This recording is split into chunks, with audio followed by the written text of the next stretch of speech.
Ladies and gentlemen, good day and welcome to the Q2 FY26 results conference call of Dhruv Consultancy Services Limited. As a reminder, all participant lines will be in the listen-only mode, and there will be an opportunity for you to ask questions after the presentation concludes. Should you need assistance during the conference call, please signal an operator by pressing star, then zero on your touchtone phone. Please note that this conference is being recorded.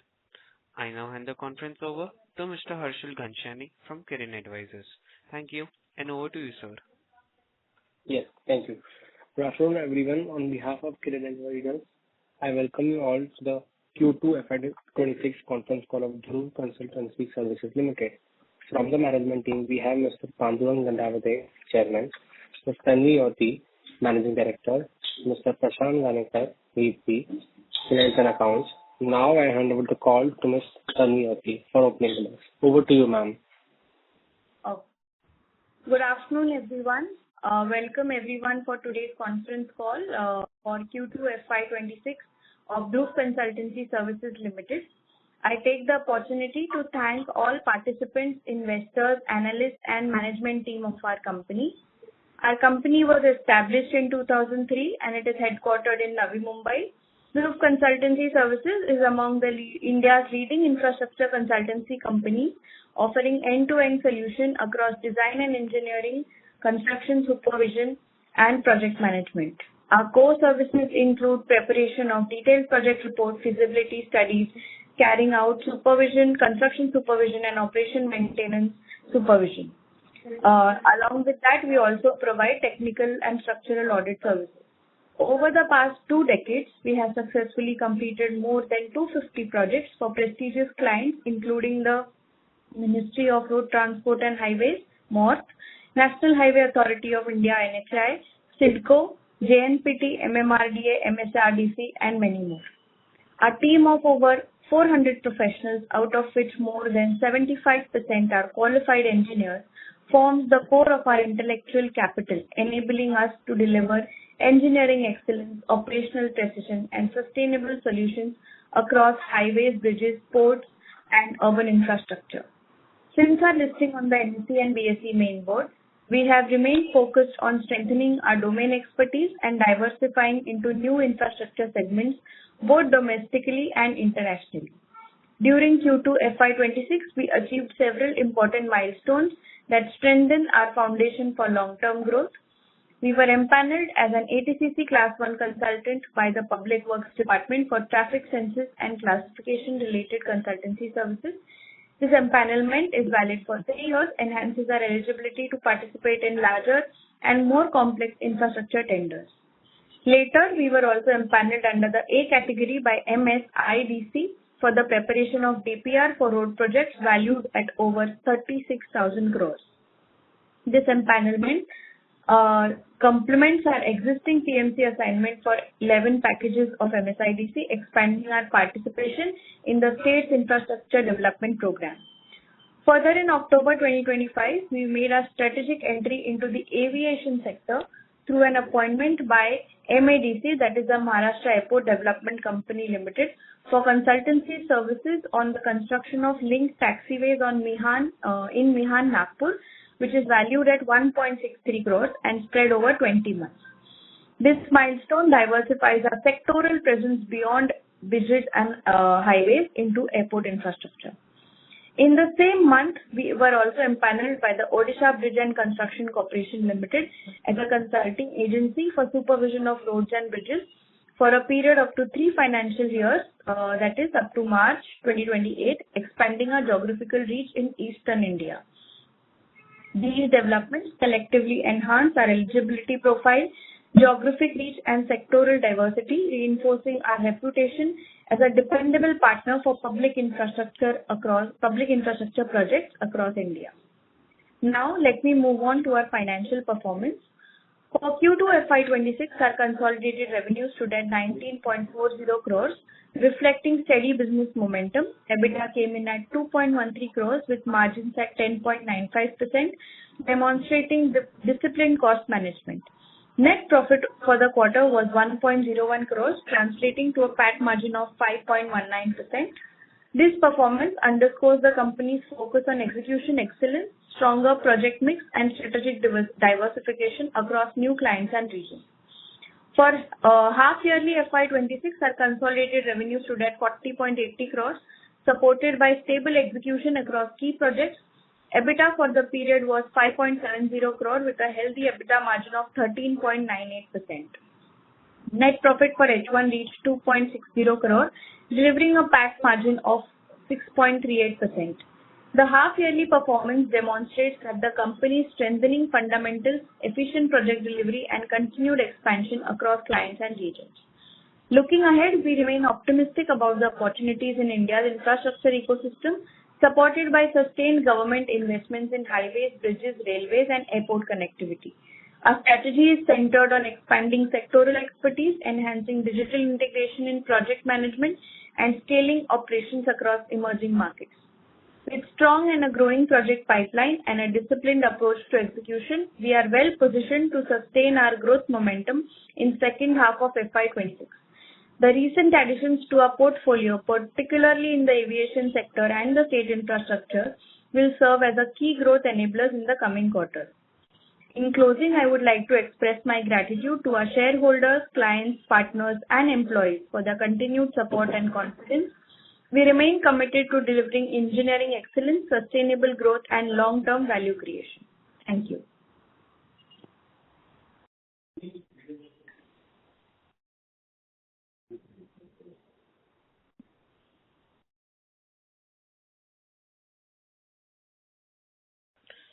Are we good to open the floor for Q&A? Yes, sir. Go ahead. Thank you very much. We will now begin the question and answer session. Anyone who wishes to ask a question may press star and 1 on their touchtone phone. If you wish to remove yourself from the question queue, you may press star and 2. Participants are requested to use handsets while asking a question. We will wait for a moment while the question queue assembles.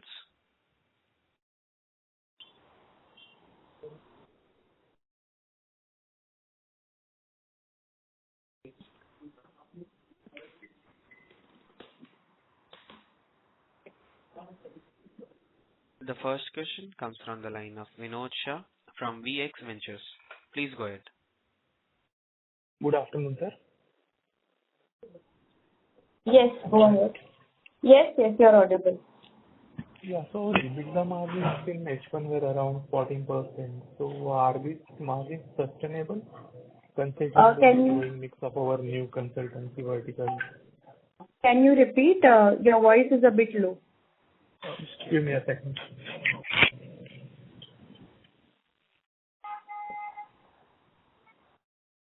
Yeah, is it better now? Yes, quite better. Thank you. Yeah. So our EBITDA margins were around 14% in H1. So yes. Is this the margin that those are sustainable in going forward, like considering we are venturing into the new consultancy vertical? Yes. So, answering your question, the EBITDA margin has reduced, but it's not a big significant reduction. It is marginally less. And as has been the trend now last year due to elections and this year also, the order book flow is a bit slow, which is now picking up for the month of October. So Q3 and Q4 will definitely take it up, and there is not a much drop in the EBITDA margin as such. Now with the new orders coming in the new sector as well, the reason of entering into new sectors and new geographies is because we want an increase in EBITDA margin. So our focus has now shifted into entering into new sectors and new clients where we were only dependent on the highway sector. Okay. And what is the current order book and execution timeline on those approx? Yeah. So our current order book is close to 200 crores unexecuted, and this is to be executed in a period of 2.5 years, 2.5 to 3 years. Okay. And what's the bid pipeline? So it depends on the type of projects. If it's a DPR project, bid pipeline is around 4 to 6 months. No, I'm asking about value, like how much, or how much. Okay, how much tenders are bidded? Yeah. Around 250 crores of tenders are bidded for which results are awaited. Okay. Yeah. And like with the recent tie-ups that we have done, so what kind of revenue growth and profitability we can expect in, let's just say, next 2 to 3 years? So I am not allowed to comment on the growth factor as per SEBI LODR guidelines, but definitely our Q3 and Q4 will be better than Q1 and Q2. Okay. And we have recently expanded into the Eastern India. Yes. So is there any plan like in North India and South India? We are already having a strong presence in North and South India. East India, we had a few projects. 1 or 2 projects. Now we are expanding to the states as well. We were only doing it with NHAI and ministry, that is the central government. Now with states also coming up with larger infrastructure projects. In fact, the state government projects are very high in ticket size, 25 CR plus. That is why, and with good EBITDA margins, of course. So our focus is now shift a little bit diverted from central government, which is gone in auto mode, and we are definitely receiving projects from NHI and North as well. But in addition to that, in order to improve our EBITDA margin, we are now targeting state infrastructure projects, not just in Maharashtra, but all over the country. Okay, and like we are bidding into the aviation consultancy segment. So yes, what are the revenue expectations from there? Like in next 1 to 2 years, like what will be the so if it's it depends on the type of work also. If it's a full airport project of like we have bidded for over 7 airport projects right now. Out of that, 1 we have received for Mihan in MADC Nagpur. The other projects that we have bidded, they are not for only the taxiway or the runway like it is for Nagpur. It is for the entire airport expansion. So we can expect a ticket size of 10 to 15 crores from it. Okay. That's great. Yes. So yeah, that's all from my side. Thank you. Thank you so much. Thank you. The next question comes from the line of Gulip Singh from Counter Cyclical PMS. Please go ahead. Hi, thank you for this opportunity. So what is the reason for the fall in revenues by about 40%? Hello, I'm audible? Yes, you're audible. A little bit disturbance. Okay, so what is the reason for fall in revenues in Q2 by 40% and also fall in EBITDA margins if we compare the year on years? Yes. So it is just a spillover of last year due to the state and the central government elections. Secondly, in the last 6 months, due to a debarment order from NHI, we couldn't get any new projects that were there. But now, since 4th July 2025, our projects close to 250 crores have been bidded.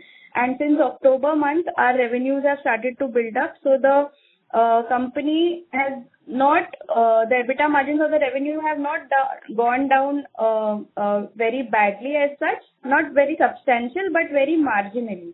And it will, the Q3 and Q4 will take care of it.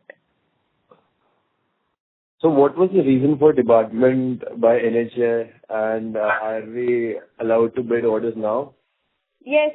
So it was published on the BSC website as well that there is a stay order on it and the case has been adjourned.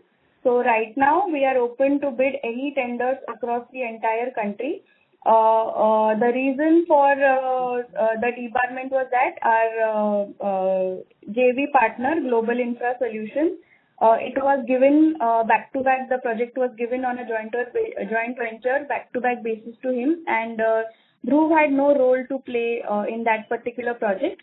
And due to some approvals given which were rectified also in the form of supplementary agreement, NHI processed a debarment, but there was no loss faced to NHI due to the errors made at site and which were rectified. Hence, the court issued a stay order on the debarment. And now we are open to bidding, and recently we have been awarded an 8.73 crore project in the state of Karnataka as well by NHA.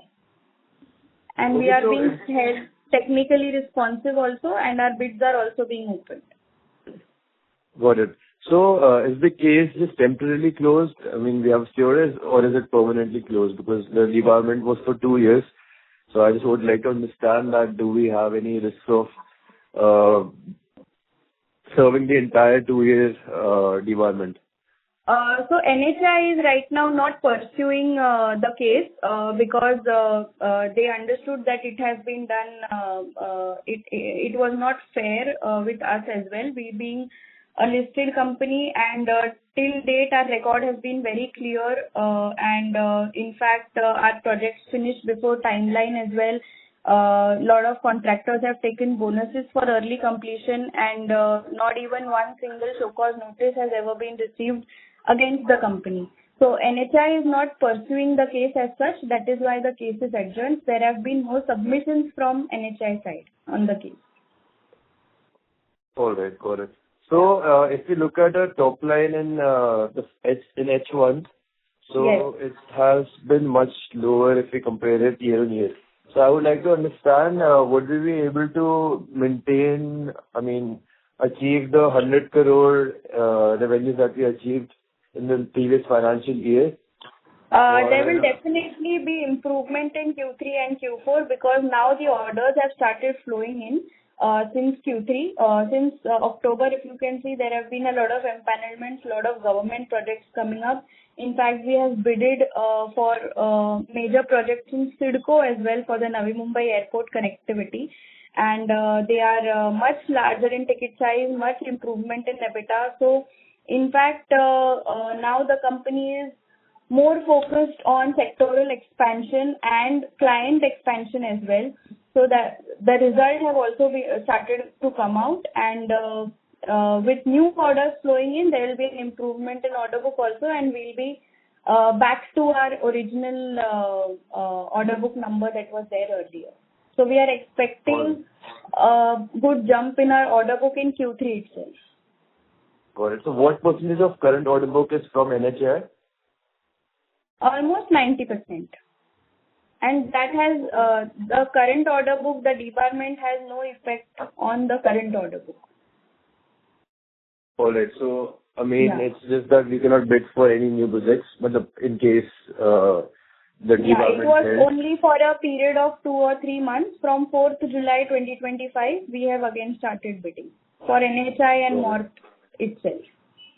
So what is the reason for our debtor days increasing from around 55 to 60 during FY22 to around 100 days currently? Is there a change in client, our major clients, or what is the main reason for that? No change in major clients as such.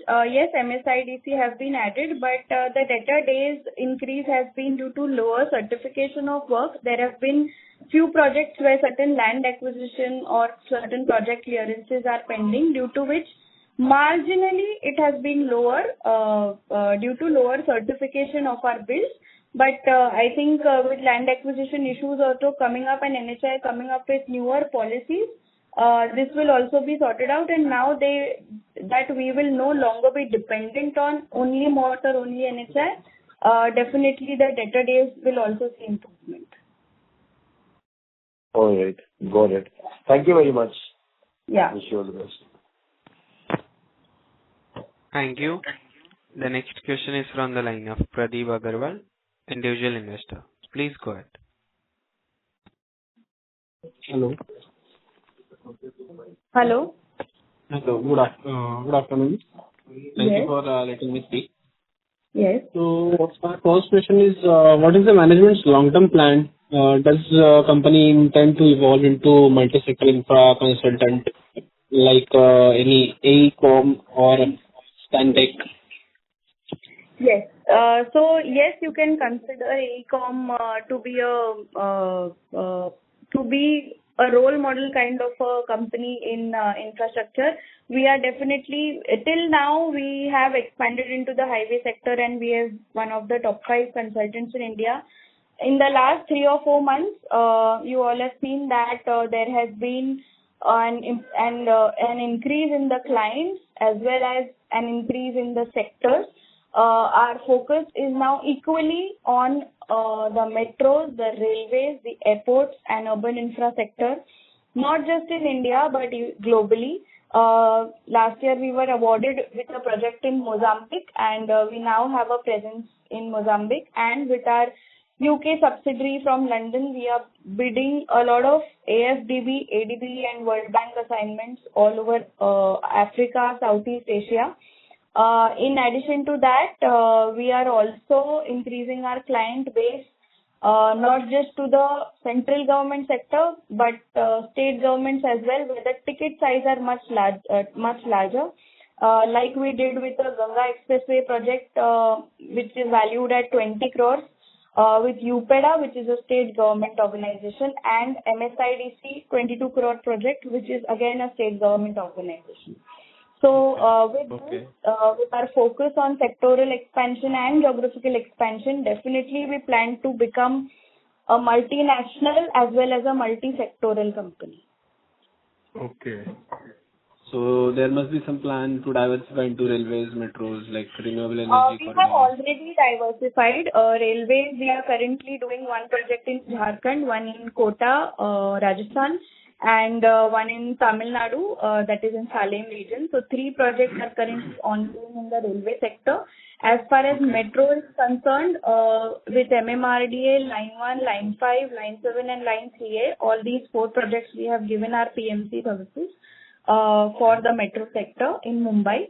And we are also presently bidding for large metro projects under CIDCO, then large airport projects as well for the Navi Mumbai airport connectivity, and the Cochin airport and other tier 2, tier 3 airport coming up. As we have heard in the union budget, 227 new airports are being constructed all over India, and there is very less competition there. Hence, airport sector has been identified, and we are bidding it with great joint ventures also in place. Okay. And how has the revenue contribution evolved between DPR, PMC, supervision, and O&M? Between supervision, O&M would be around 40% of our revenue. Then 40% would be construction supervision, and balance 20% for DPR. Okay. And what's the revenue currently coming from long duration PMC projects versus short duration DPR contracts? Most of it is coming from PMC, because operation and maintenance or construction forms a PMC project only. So that is why 80% of our revenue comes from PMC itself. Okay, so the rest and it is good for cash flow management as well. It is good for cash flow management, as we receive payment on a monthly basis. Okay, right. Yeah. And are there any large size multi-year consultancy mandates under negotiation that could materially alter the revenue profiles? Can you tell your question again? Are there any large size multi-year consultancy mandates under negotiations, so that could materially alter the revenue profile, right? So all the assignments are for a longer tenure. For PMC, it is a 3-year construction plus a 3-year defect liability period. Maintenance also are 5 years project, and DPR, we deliver our service in 1 year itself, but the project keeps on expanding as new requirements come up with the client, and for those we receive variations as well. Okay, fine. So that's it from my side currently. I will get back into the queue. Okay, thank you. Thank you. The next question is from the line of Chandresh Singh from Trident Asset Management. Please go ahead.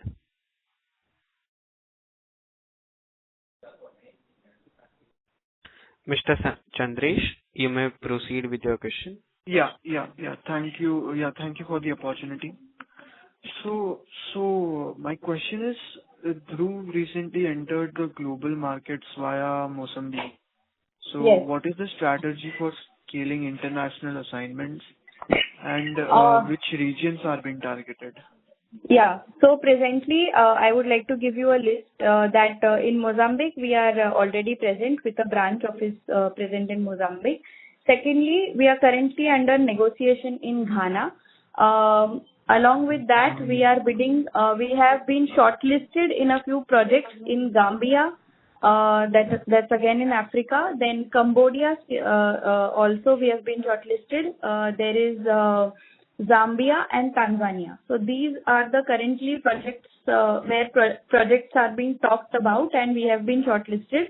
And we are hopeful that from this Q3 onwards, we'll bring in more projects from the international sector.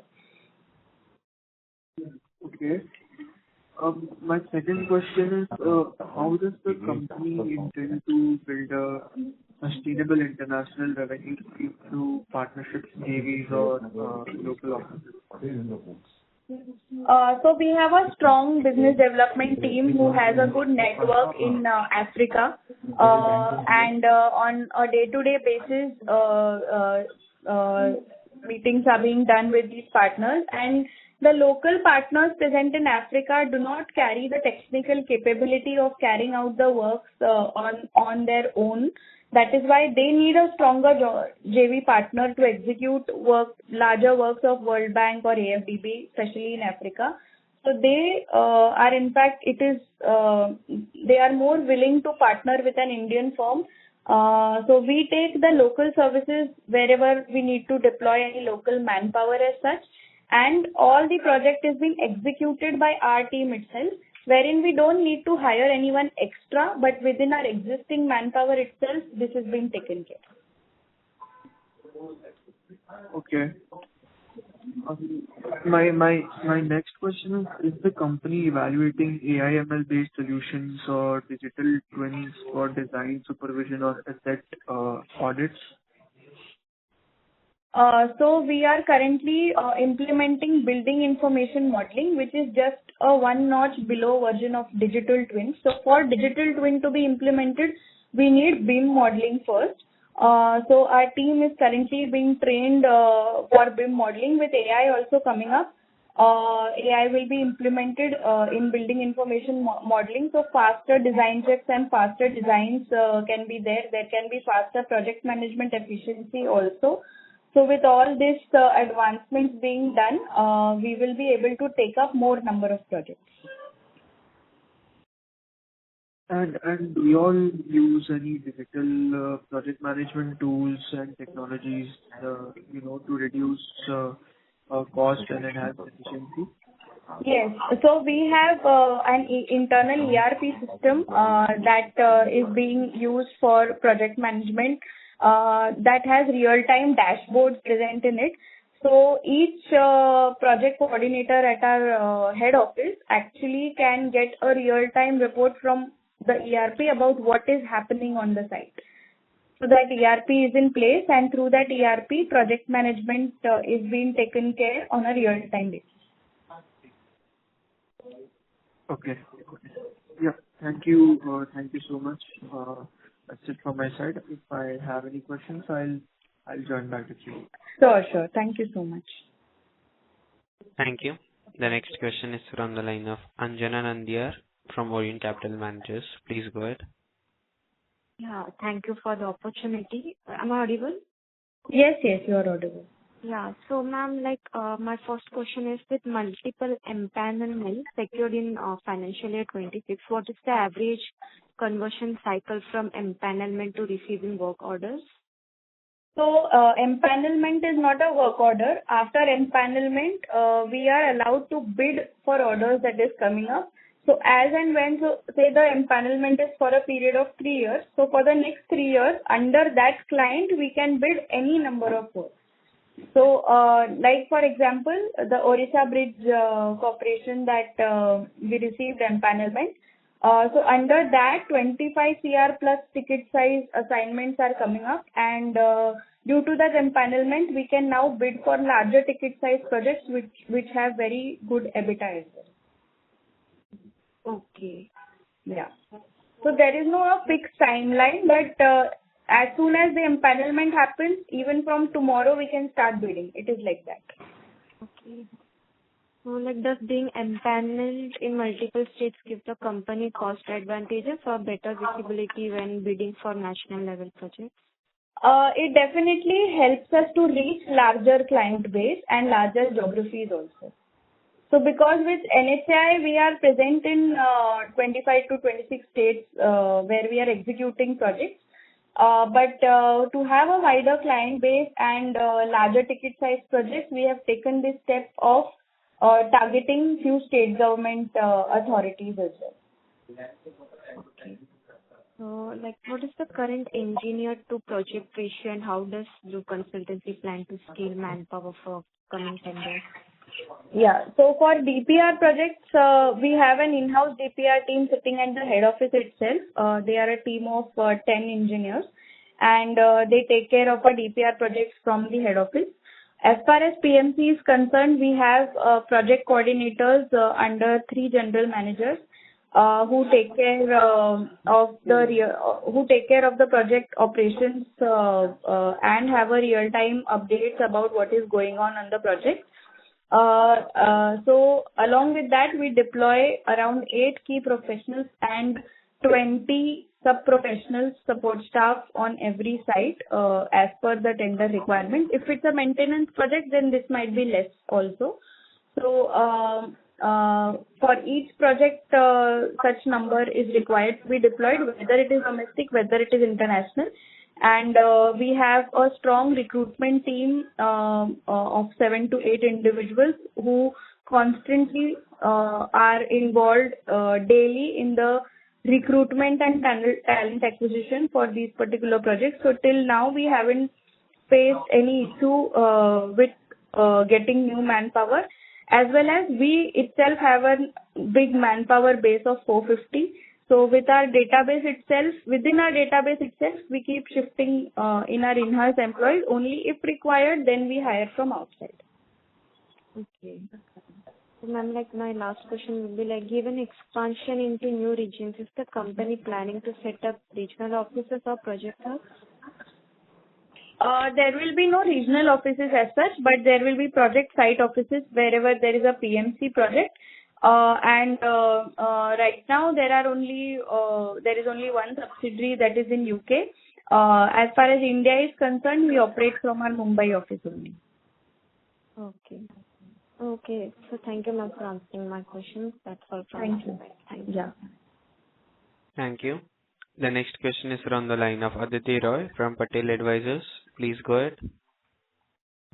Hello, ma'am. Thank you. And good afternoon. Good afternoon. Ma'am, I just want to know how we are improving our execution efficiency and turnaround time, if we specifically talk on DCRS, PMC, and supervision assignment. Yeah, so we are currently, as I said in my previous answer also, we are currently implementing building information modeling. This will help achieve faster designs, because building information modeling not just helps us organize our design work, but it implements AI, and through that not just 2D models but 3D models of infrastructure projects will also be developed. Right now in Saudi Arabia, the Middle East and developed countries, not 3D but 5D models are being developed, 5-dimensional.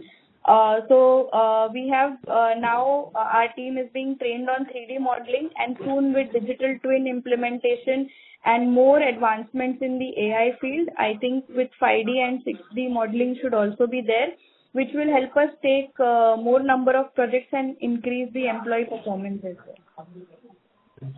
Okay, ma'am. Ma'am, what steps are we being taken to ensure the timely deployment of skilled manpower, specifically with the expansion into new states and new infra categories?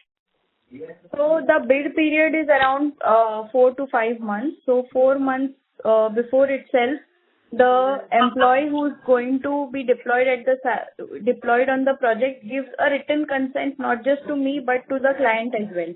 So that person has to join on the project, because at the bidding stage itself, they give a consent.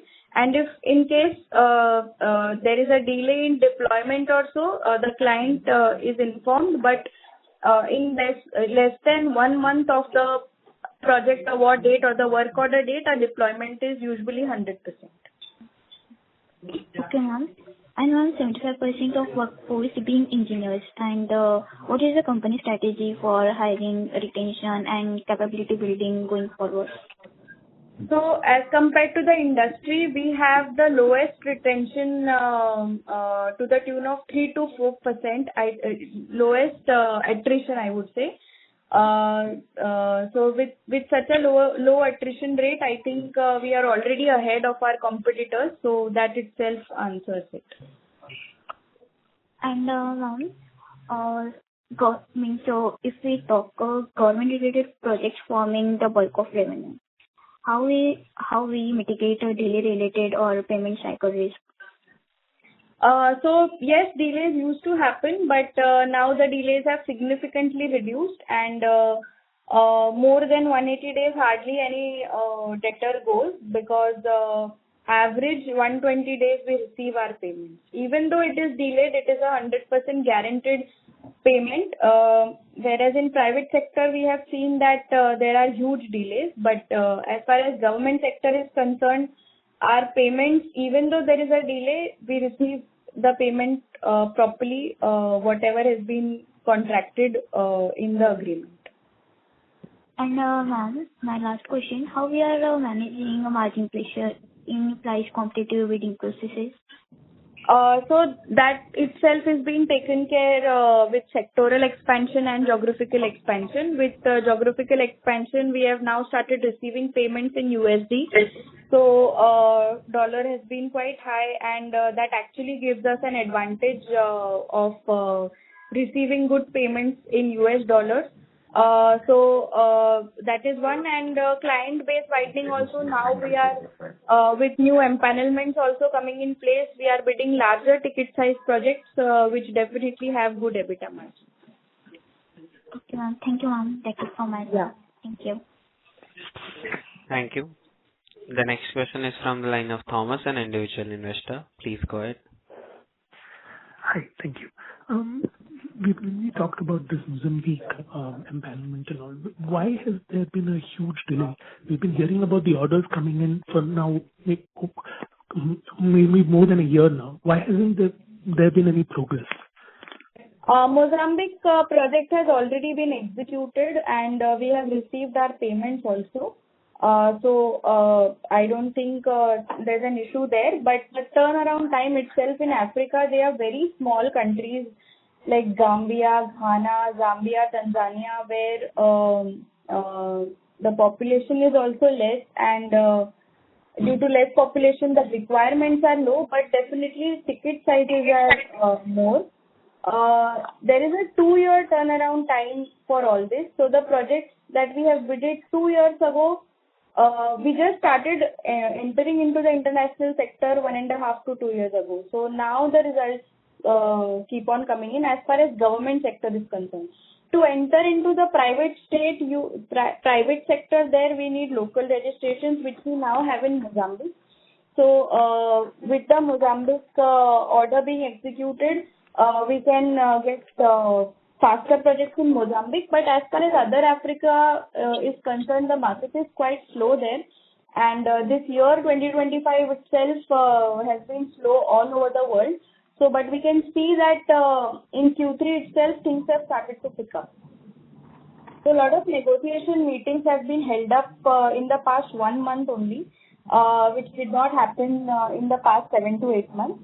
So, things have started to take place, but due to a general slowness all over the world economy, I think things are getting delayed. Okay. And so when you're looking at an overall order book or orders that you can win, what is the maximum size that it can go up to? Can you give me an estimate? The order book? Yeah, the total order book. Like, what could the maximum size be based on your capacity right now? So for vision, for 2030, we have a target of 1,000 crore order book. And it can definitely go higher than that if airport projects and more larger ticket size, like we are bidding ticket size of close to 150 crores also. So if we start receiving such good ticket size projects, then it might go up more than that. But 1,000 crore is what we are eyeing at for 2030. Okay. And when it comes to when you're having these discussions and negotiations, what factors are you considering? I mean, are you trying to make sure that you win it on price, or is there a cost per plus basis that you're looking at? What is it? No, it is just a taxation that needs to be cleared off, because whether the country has a DTA agreement with India or no. So just the taxations are being discussed. There is no cost negotiation as such happening.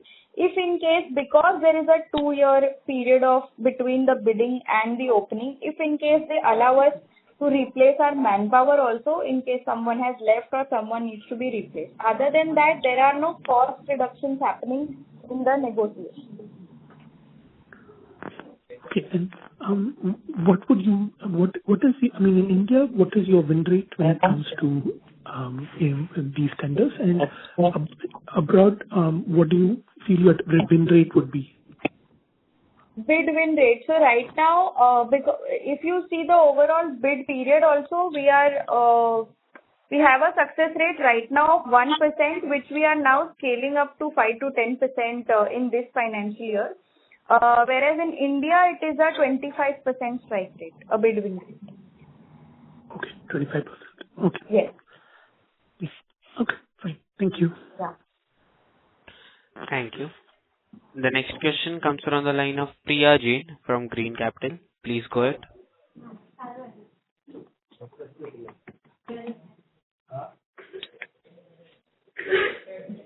Ms. Priya, you are on the line. Please go ahead with your question. Hi, am I audible? Yes, ma'am, you are. Yeah. Hello, everyone. So, I'm new to the company, and I was going through few of the available information on exchange and internet. So, Dhruv has entered new sectors such as aviation, consultancy, and traffic sensing stuff. So, how do you see the sector evolving over the next 2-3 years? What percentage of revenue could non-highway segment contribute? Yeah, so we are expecting that, even though we are expanding in sectors, highway is going to remain the core of it, because the network that highway has all over the country, no other sector has. So, but what we are looking at from this sectoral expansion is large ticket size and good EBITDA margin projects.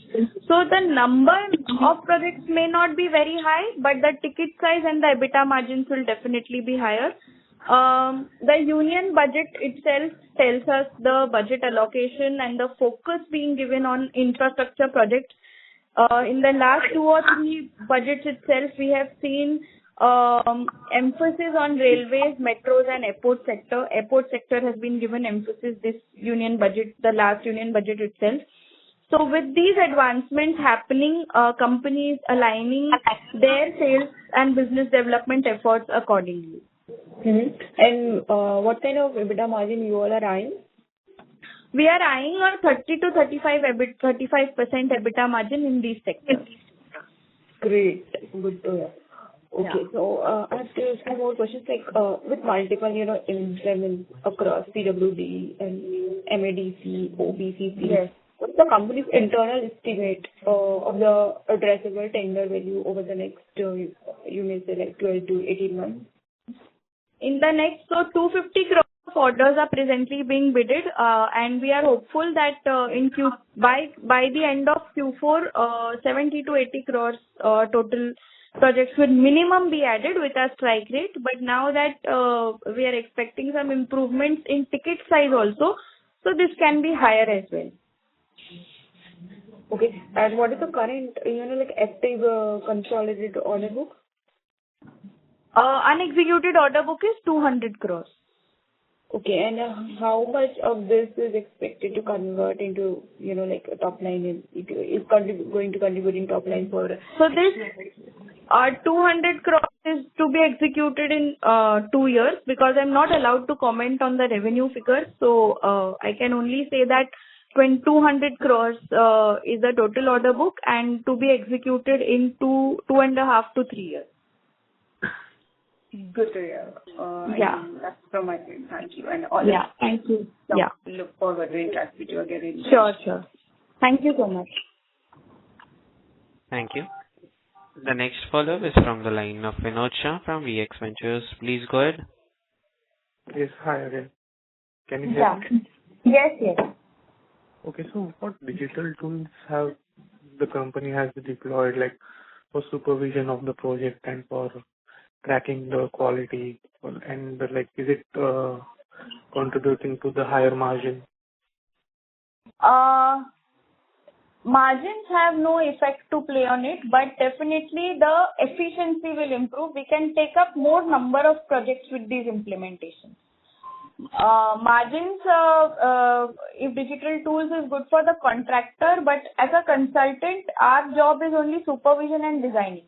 So with more time available with us through this implementation, we can take up more number of projects. That is the that can help us in increasing the order book.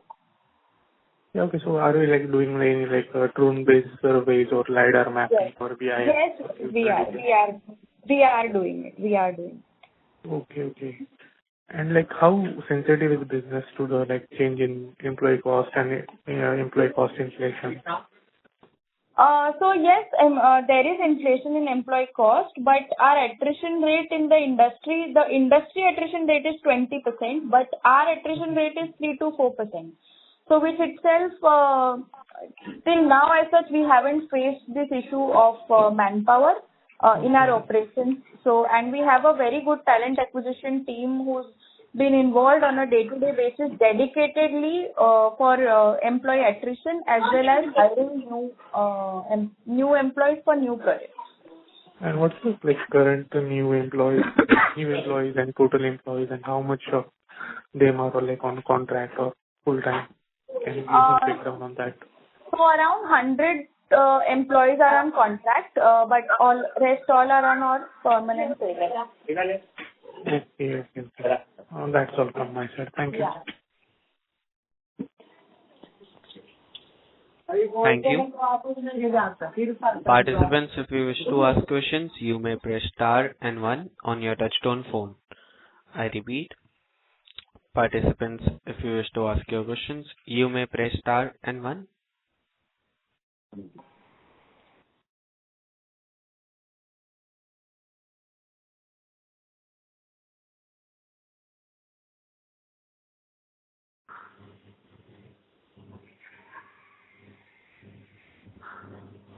As there are no further questions from the participants, I now hand the conference over to Mr. Harshal Ghanshani from Kirin Advisors for closing comments.